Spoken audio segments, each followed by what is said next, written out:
Hey everyone, Technomentary here with a video for you guys. In today's video, I'm going to show you how to reset the Photos app on your iPhone.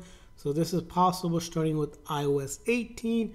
As you might have noticed, if you open up the Photos app, a lot of the things have changed. And if you do is you can customize this, you can remove section. But if you did a lot with it and you just want to simply go back to the default without actually losing any of your photos or videos, simply just reordering this, you can actually reset it by going all the way down here where there's a section called customize and reorder.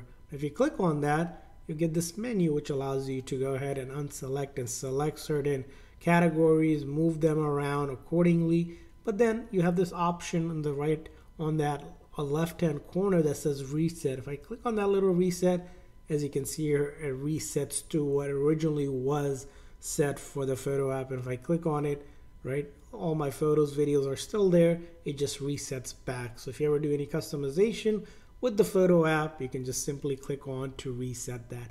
So that's how you reset the Photos app on your iPhone. I hope this video was helpful. If so, please consider the like and subscribe button for more tips and tricks for your iPhone and other iOS devices. We'll see you guys next time.